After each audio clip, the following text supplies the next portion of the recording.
Okay, I appreciate everybody being here. Can you hear me? Yeah. I'll try to speak loud enough for you to hear me and for our recording to hear me.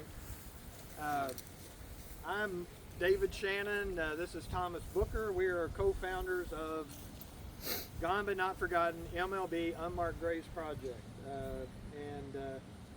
We've been asked before if we're connected with Major League Baseball or the Reds, and we're not. We're very independent.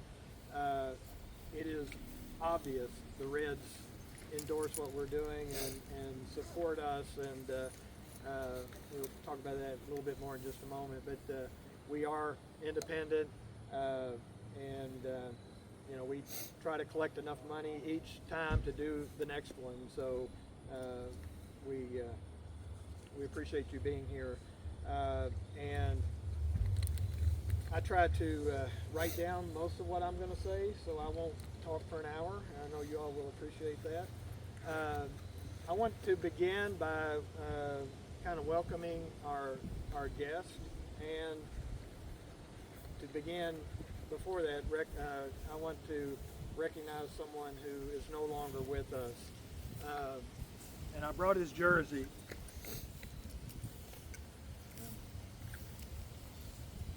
I don't know how many of you knew Tommy Helms. Tommy Helms was a friend of mine. He was very supportive of this project and other projects that I work on, and he just became a real friend of mine. Tommy Helms played 14 seasons in Major League Baseball. He played 8 years with Cincinnati Reds. He was the 1966 National League Rookie of the Year. He was a 2-time All-Star and a 2-time Gold Glove winner. After his playing days, he stayed in baseball as a coach and a manager. He coached for the Reds under 3 managers, Russ Nixon, Vern Rapp, and his really good friend, Pete Rose. Tommy served as Reds manager twice, both times when Rose was banned for a suspension the first time and permanently the second time. Tommy Helms became the manager of the Reds. Tommy managed 64 games in total over a period of two terms. He was inducted into the Cincinnati Reds Hall of Fame in 1979. Tommy was a supporter of mine in our projects. He attended our ceremony when we honored Paul Derringer in May of 2024.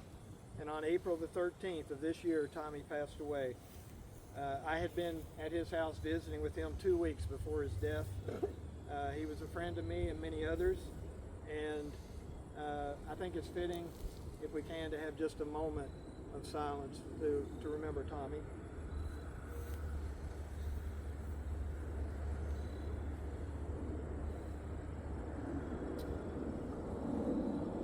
Thank you. So now for those who are here, first I would like to thank Spring Grove Cemetery. For those who know me and may get to know me more, I'm a persistent person, and there were a few phone calls, and I asked for this and I got this. I cannot imagine what Spring Grove Cemetery would do for you if you're actually paying for their services. They have really stepped up, and we appreciate that, which may come in handy because there may be more chances for us to work together in the future with other graves in this cemetery. Debbie Brandt is the Spring Grove Cemetery historian and tour guide, and I've asked her if she would say a few words on behalf of the cemetery and whatever she would like to say.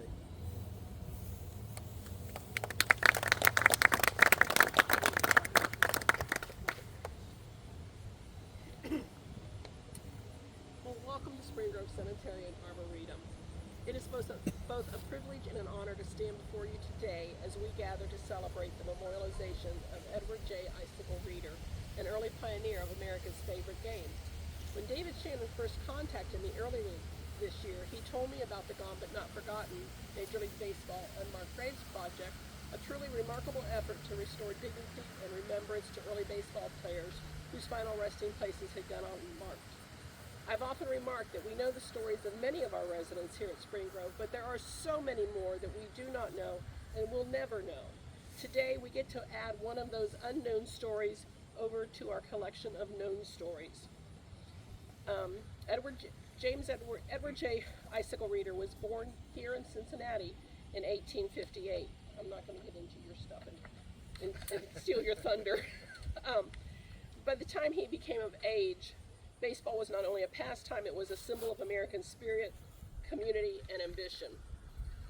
By all accounts, he was a larger-than-life character. Standing at 6'1" and weighing 195 pounds, he was a big man for his time, and he carried himself with a presence that could fill any room or any ballpark. He was charming, confident, and by many descriptions, quite the talker. In fact, his nickname Icicle wasn't bestowed upon him by teammates or fans. He gave it to himself. Though his career was brief, intersecting with the experimental era of baseball's early years, when he made his debut with the Reds, he played 3 games, and then he went on to the Washington Nationals, and then never to return to the majors after he played 3 games with them. But he did manage and play in the minor leagues. When he was finished, he moved back to Cincinnati. And there's even a little story we found that attested to his larger-than-life and his personality, that we found out that he was arrested for picking pockets outside of St. Xavier Church on Sycamore Street. His defense, when he had to go to court, he told the judge he was too drunk at the time to know what he was doing. Amazingly, the judge accepted that excuse and found him not guilty. A moment of humor that somehow feels perfectly in keeping with the spirit of a man like Icicle Reader. He passed away in 1913 at the age of 54 from what was then called dementia paralysis at Longview Asylum Hospital here in Cincinnati. And for more than a century, his grave has remained unmarked until today. Today, as we place the marker at the grave of Edward Icicle Reader, we do more than mark a name and a date. We restore a legacy. We honor a man who lived fully, who dreamed of baseball glory, who entertained crowds, and who, like so many of his generation, helped shape the early identity of our national game. Reader's life reminds us that not every story in baseball history belongs to a Hall of Famer or is a household name. Many of the game's early heroes lived in obscurity, yet they paved the way for the players and traditions that we celebrate today. They remind us that history is not only built on greatness, but also on humanity, on real people with real struggles, flaws, humor, and hope. We have different notable burial listings here at Spring Grove, which includes a baseball notable burials list. We even have a baseball tour here called The Boys of Summer, which was written by one of our docents who was related to Wade Hoyt. There is a list of criteria that guides us in placing people on our notables list, and one of those is historian's discretion. I don't know if I can get Mr. Reader included on the baseball tour, as I haven't had a chance yet to look at the script and the route, so I don't know how close the tour comes to this section. But using my historian's discretion, I can assure you he will be placed on the baseball notables list. Also, all the information we have on him, including a picture of the marker, is already in our historical archives. On behalf of Spring Grove's Board of Trustees, our leadership team, and every employee who cares for these sacred grounds, I want to extend our deepest gratitude to the Gone But Not Forgotten organization for their ongoing work. Your efforts ensure that history is not lost, that dignity is restored, and that the names of these early players, once forgotten, will now endure for generations to come. Thank you for remembering Edward J. Icicle Reader. May his story and the stories of so many others like him continue to inspire us to remember, to honor, and to celebrate the legacy of America's game and the humanity of those who played it. Thank you.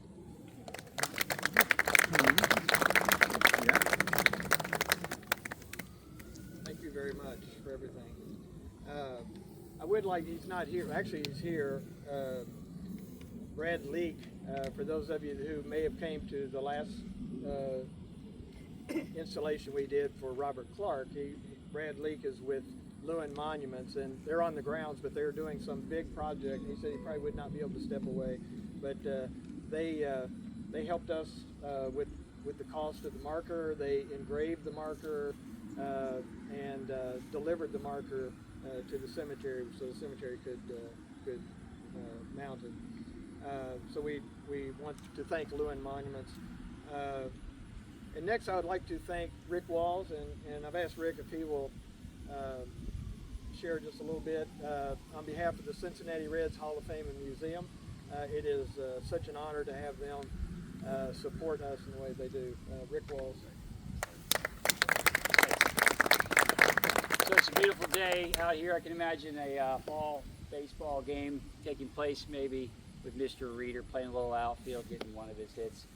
This is something that the Reds Hall of Fame really appreciates organizations and groups supporting our mission, which is to celebrate greatness, preserve history, and provide inspiration. And when David and Thomas put together this organization, Gone But Not Forgotten, and what they've been doing this is their fourth, and they've done some other projects as well.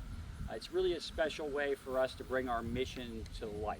And we often say that once a Red, always a Red. And that doesn't talk about how long you have to be a Red, how many games you have to be a Red. It really means that. And I think today is a great example of how the organization, how friends and fans of the baseball organization, the Reds, really feel about their history.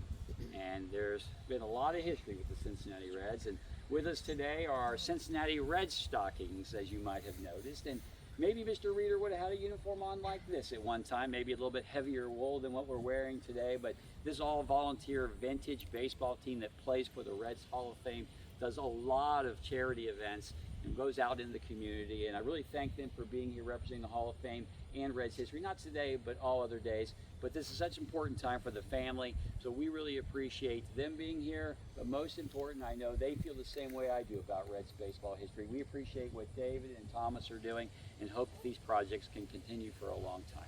Thank you.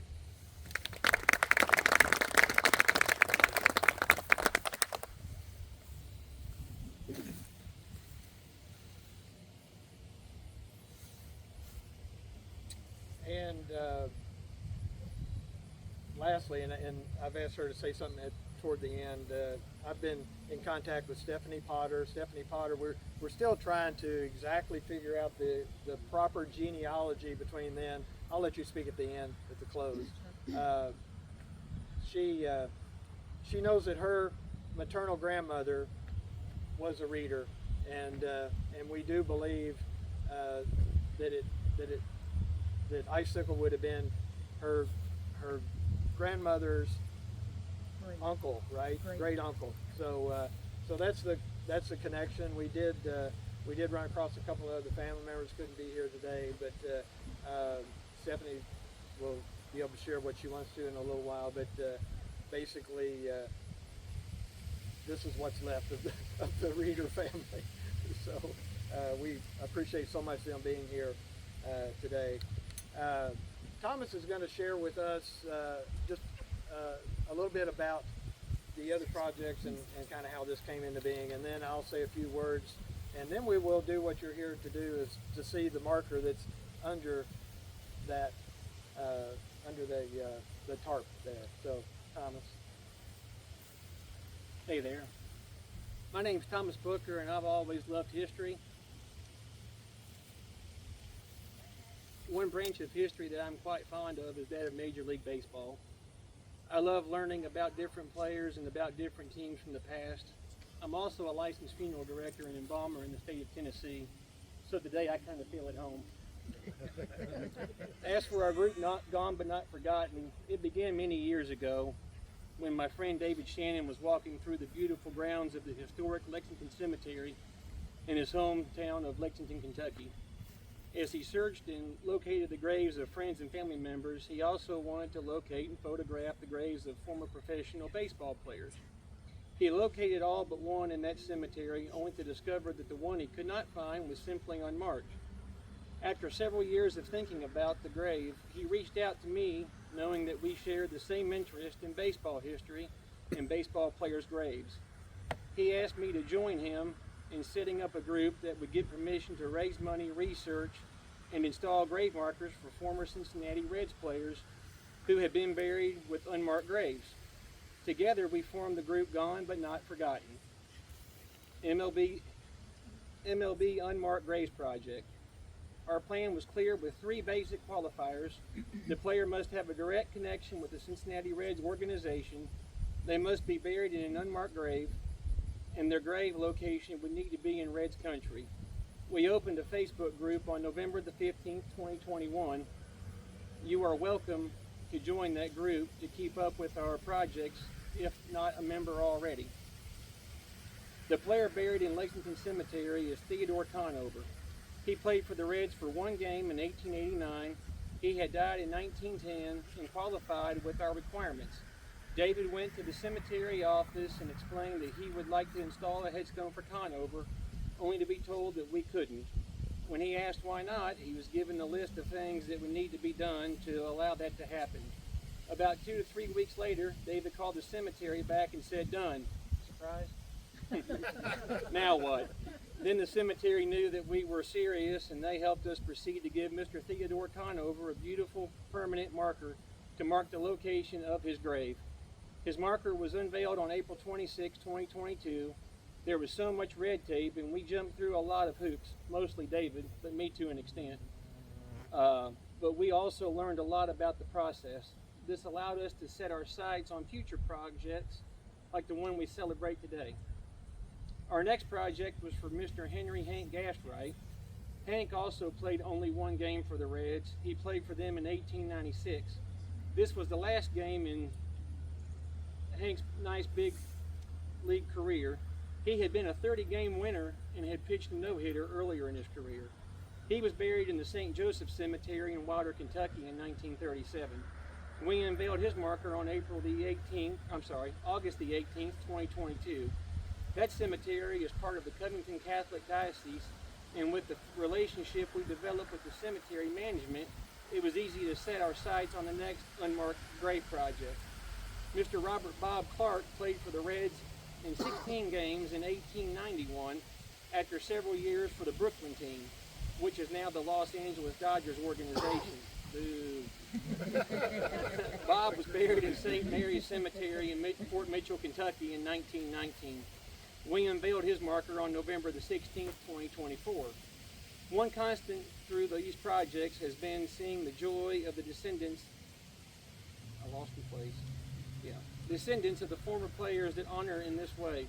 We have developed friendships with the family members from each one, and it is fun to see how each of these players' careers overlapped with each other. Records show that all these guys knew each other, often their families were connected. Between the Gastright and Clark projects, we were delighted to be able to honor Cincinnati Reds Hall of Fame member Paul Derringer with a bronze memorial plaque at the historic site of Crosley Field on the property currently owned by the City Gospel Mission. Mr. Paul Derringer had passed away in 1987 and was cremated, and there was no location to honor him. Therefore, David and I felt this was important and was happy that we were able to honor his life. We raised all the funding, designed and purchased the plaque. We then partnered with the Reds Hall of Fame, City Gospel Mission, and General Electric to have the plaque installed on the base of the replica light tower located on the site, and it was a really beautiful day. We are thankful for those who have helped us through these projects. We rely on contributions from individuals who appreciate what we are doing and donate to cover our cost. We have been blessed to have 2 different granite companies provide our markers at a very reduced rate or even fully donate to us. If you want to donate to help us with future projects, or you want it to be designated for today's installation, see David or myself after the ceremony today. Thank you.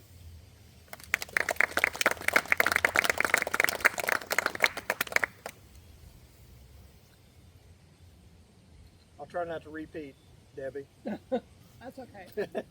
Good words are worth If you hearing hear it twice. twice, that means it'll sink in, right? Repetition, repetition. Today we honor Edward Reeder. We celebrate his life through the unveiling of a grave marker that will allow those who come this way in the days ahead to know who is buried just below. He was placed in this ground over 112 years ago on January the 17th, 1913, 2 days after his death. With the passing of this much time, the only glimpses into his life are through public records and newspaper clippings, and there are quite a few. And these allow us to look back at the legacy that he left behind. As I did my research, I found the official records were very confusing. as is often the case. Even his actual name is somewhat a mystery. His death certificate shows Edward J. Reeder, and so do the records of Spring Grove Cemetery. Other historical sites show him as Julius Edward Reeder, and I've even seen him referred to as James. As hard as I tried, I was never able to figure out what the J stood for officially. Baseball Reference, the standard in baseball statistics, prides themselves in always getting it right. They don't even mention the name Edward. He's simply listed as Icicle Reeder, a nickname that he bestowed upon himself, and it seems that he was the only person who ever referred to him that way. Most newspaper reporters simply called him Ed. Ed Reeder was born in Cincinnati in 1858, but his actual birth date is another record that's been lost to history. According to his death certificate, his father John was born in France, and his mother, Lena Beeler, was from Germany. Public records show that his father was a Civil War veteran, and as I'm going to mention in a minute, there wasn't a Civil War when he was born. It came a little later, so his father would have served in the Civil War when he was a child. His father became a well-respected police officer in Cincinnati who rose to the position of captain. His father's position with the police came in handy for Edward after his playing days, as we will discuss in a moment. I looked at the history book for 1858, and there were a few things that I thought were interesting. James Buchanan was president of the United States. Minnesota became the 32nd state, and the city of Denver was founded. But it's also noticed that Colorado wasn't a state yet, so Denver became a city before Colorado became a state. Also born the same year as Icicle Reeder was Theodore Roosevelt, the 26th president of the United States. 1858 predated the American Civil War and the presidency of Abraham Lincoln, which both started in 1861 when Reeder was about 3 years old. As we look back at professional baseball during his playing days, it was a bit different than in today's game. Most of the basics have remained the same, with some rule changes, adaptations, and modifications. Baseball players were not celebrities in those days, except on a rare occasion. It was a hard game, brutal on occasion. I've often compared ball players in those days to circus entertainers. The fields were not manicured like they are today, making routine ground balls non-routine, and trying to run and catch a ball in the outfield and stepping in a divot. It was always going to be a challenge. Travel was horrible when they went from town to town. We need to remember the Wright brothers didn't make their successful 4-minute flight until December of 1902, so they weren't flying. It wasn't even a thought. I was thinking, I wonder how many good dependable roads there were available, and then I remembered the automobile hadn't been invented. So the first motorized bus, 1898. So they were on the trains a lot. And I saw somebody the other day that went on one of those. Was it Rick? Was it you I was talking to? Said they did a. They got to ride on that. Oh, it was Perry Thacker. Perry said he got to ride on a train, the same train. It still is in operation today. That's how good they made trains back then. That the Red Stockings would have went to the West Coast on, and they were on it for like 5 minutes, and every bone in their body hurt because of how brutal that train was. So but it was tough. I regret. The first records of Reeder playing professional baseball that I could find came in 1882 when he played for the team in Ironton. On September the 9th of 1882, the Cincinnati Enquirer reported from Ironton, Reeder's pitching for the local team was very effective, the visitors making off him a total of only 5 base hits. And on March the 18th of 83, when he was playing for the Springfield Reds, they reported Ed Reeder of last year's Irontons has signed as a change pitcher, a new term for me, Rick. What we call relief pitchers today, they call change pitchers in several articles that I read. So he was a relief pitcher for the Springfield Reds. He's a good fielder, heavy hitter, and strong pitcher. A month later, we read that Ed Reeder of this city, who is now pitching for the Springfields, made a very good showing in a recent game with the Chicago's, the champions only making 3 runs off him in 9 innings. Ed did not do very bad with the stick either, securing 2 out of 8 base hits made by his side. It was in 1884 when Reeder signed a contract with the Cincinnati Reds team, and he was assigned to a team that they simply referred to as the reserve team. That team was dissolved in June of 1884 since it was just too expensive to continue to operate. Several of the better players from the reserve team were brought up to play for the Reds, including Reeder. When the Reds left fielder Tom Manziel suffered an injury, Reeder replaced him and made his debut with the Reds on June the 24th of 1884.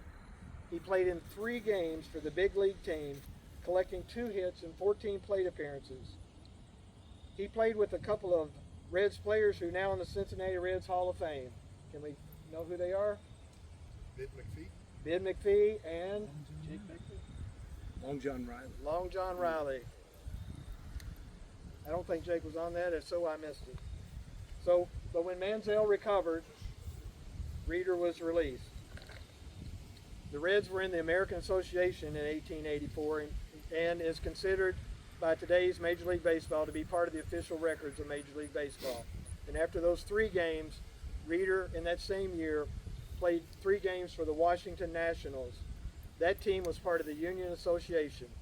The Union Association was another professional baseball league which competed with the American Association and the National League, but it lasted only for that 1 season.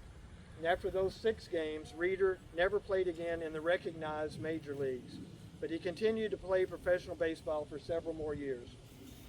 In 1886, we find Reeder playing baseball in San Francisco, California. As I look back at our U.S. history again, I was thinking about traveling from here to San Francisco and what that would have been like. And then I remembered, with the help of are you all familiar with the internet? We talk about the Wild West. The Wild West was still wild in 1886. In 1886, while he was traveling from Cincinnati to San Francisco, the Apache leader Geronimo surrendered to the United States in Arizona. On November the 7th of 1886, the Enquirer reported, Ed Reeder, who played a short engagement with the Cincinnatis in 1884, has caught on in great style in glorious California. He is now first baseman for the San Francisco team. And in a letter to his brother Jeff in this city, he says he is batting and fielding in good style and stands well with the spectators. There's numerous articles, and I probably have 100. I'm just going to quickly read 2 or 3 little short. This just kind of shares how Ed Reeder was thought of by the media, the newspaper writers of the time. 1888, Ed Reeder still holding off. He has several excellent offers, but none that he likes. He's a first-class fielder, a heavy hitter, and a splendid general utility man. In 1890, Ed Reeder, our handsome first baseman, arrived Friday from Cincinnati. He's been trying to knock the ball out of the lot. He says it can't be done. That same article includes information on our first project. I'm quoting that article. Theodore Conover, pitcher of Covington, Kentucky, whose release was purchased from the Springfield by the Cincinnatis but was released, has offers from the Sacramento Club, Springfield Club, and Austin Club. So it's interesting that many of the players we've honored, the 4 that we've honored, have interconnected. Their relationships often extended before, during, and after their baseball careers. Another example of that came in from the Enquirer in 1888. Henry Gastrite, a young Newport, Kentucky pitcher signed with the Toledo Cub in his maiden game Tuesday night, shut out the Danville, Illinois club with a record of but 3 hits made against him and a victory club, and it's 13-0. Ed Reeder of this city is covering first base for the same team. So they not only knew each other, but played together. And in our second projects when we honored Gastrite. And then we start to see this transition out of playing baseball. We read from a report in 1893 that Ed Reeder is now a baseball umpire. Mr. Reeder is one of the pleasantest, love that word, pleasantest fellows in the world, and is popular with everyone as an umpire. Can you believe that? How many umpires are pleasant to everybody? Anyway, he was a star pitcher of Chicago and Cincinnati for a long time and is a great all-around player. And he makes one of the most conscientious umpires in the business. And if they were all like Ed Reeder, baseball would be lots better off. He eventually gets a job as an advertiser. It's hard to determine exactly what that meant, but as far as I could tell, he worked for a newspaper selling advertising. On his death certificate, his occupation is shown as advertiser. I've gotten a little ahead of Ed Reeder's legacy. Those old newspaper articles tell us, and much is directly from the mouth, quoting Ed Reeder himself, that he had issues. There were a couple of things that he loved more than baseball: booze and women of ill repute. And he couldn't seem to control much of anything. He did have a reputation from the very beginning of having a very unique gift of charm. When sober, he could talk his way in and out of almost anything. According to Joe and Jack, where's Joe and Jack? According to Joe and Jack, he was the classic clubhouse lawyer, as they wrote in the book that they wrote, that they did. I have one here. We're not selling books, but the Local Boys, great book, has information on 3 of the projects we did and maybe some of our future ones. But he was a clubhouse lawyer. There was a paper trail of him conning his way in and out of various opportunities, but it all eventually caught up to him. On November 23rd, 1902, it was reported by the Washington Post, Ed Reeder, an old-time ball player who was at the height of his popularity when Long John Riley was playing first base for the Cincinnati club, was arrested in Cincinnati the other day for picking pockets. It was alleged that Reeder worked among the churchgoers and then was arrested. And when arrested, the goods were found upon him. Remember earlier that I mentioned that his father was a well-respected police officer in Cincinnati? Well, after his arrest for the theft, the police were, quote, painfully surprised when the prisoner was brought in and they found out it was little Edward Reeder, someone they all knew well, someone who grew up basically in the station. They determined he had been drinking so heavily that he could not possibly be mentally responsible for his actions. This was explained to the judge and he was released. On December the 20th of 1908, the Enquirer reported from Baltimore, Maryland, on December the 19th, Edward Reeder, a well-dressed man who says he is an advertising manager and lives in Cincinnati and San Francisco, and who is charged with being a vagrant, was taken before Justin Tyson today. Captain Ward believes he has an interesting personality in the toils. Reeder refused to give any account of himself. He is 50 years old. He died at the age of 55, January the 15th, 1913, as a resident of Longview Asylum Hospital. The cause of death was paralytic dementia brought on by late-stage syphilis. I don't want to paint his life as a joke by any means. He did what he felt he needed to do to survive in a very tough world. All those things that we've already talked about.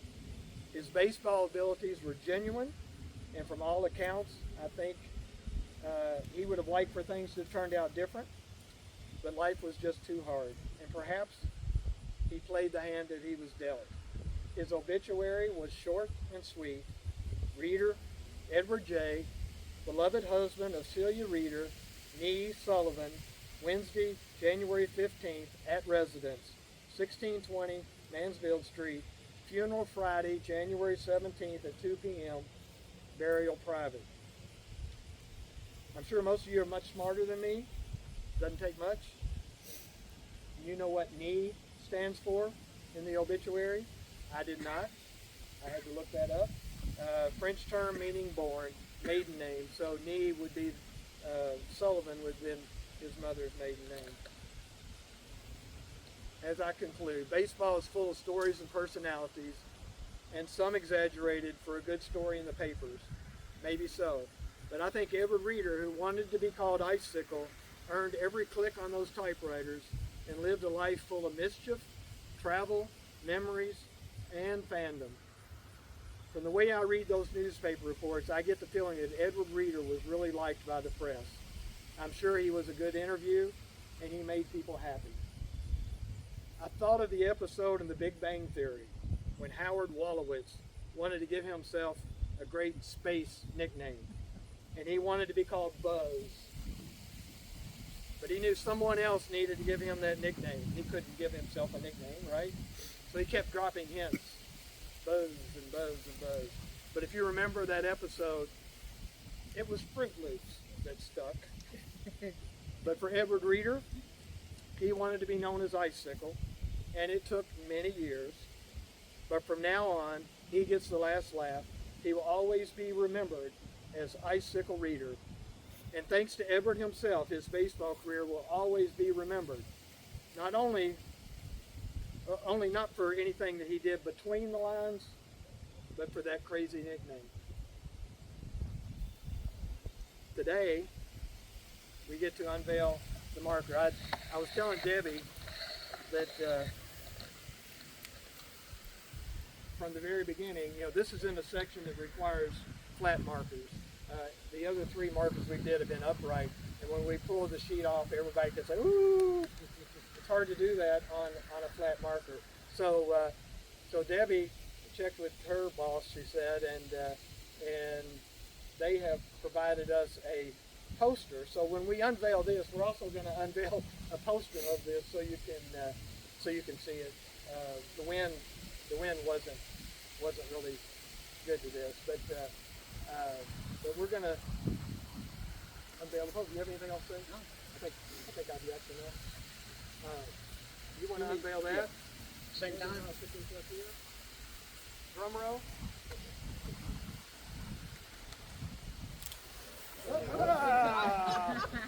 Was that good for the camera? It's great. That was great. Phenomenal.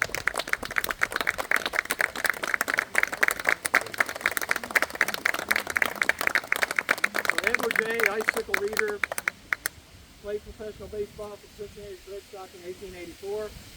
The Washington Nationals do not get any recognition today, but may he be gone but not forgotten. Okay, let Stephanie say a word if you'd like on behalf of the family. Yeah. That way the camera can.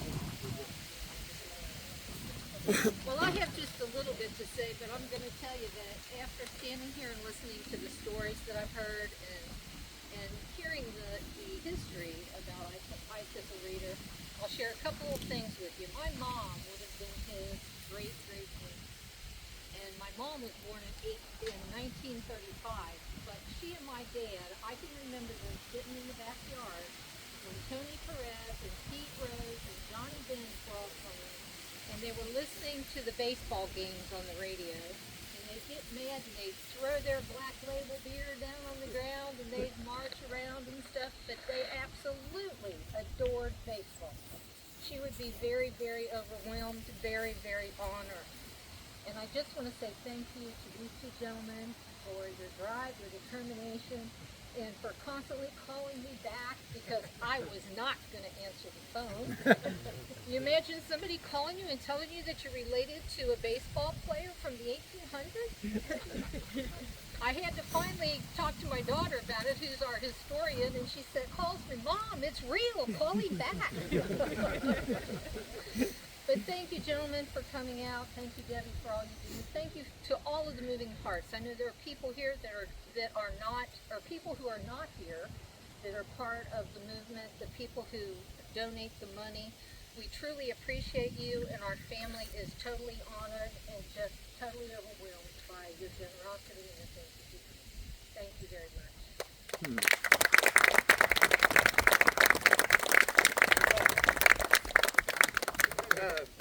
That is all I have. We do have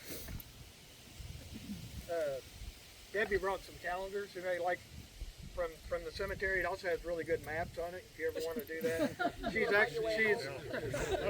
I don't think she mentioned it, but she's not only a historian, but she's tour guide too. So if you want to know where some grave is, she can find that out for you if she doesn't know off the top of her head. But we have those here, and then I don't have any for today's, but Steve Douglas, who's a friend of our group, has done a couple of posters for us. One for our first one, Theodore O'Connor, one for Paul Derringer. These are free. If you want any, I'll leave them up here. Help yourself. I think the Hemprons do maybe have a couple of books here. If you're interested, you can talk to them, or you already have one with you and you want them to sign it. I'm sure they'd be glad to do that. Thank you guys for being here. Sure. We appreciate the media being here. Thank you very much. And we're here if you have any questions. Thank you. Thank you. Well done.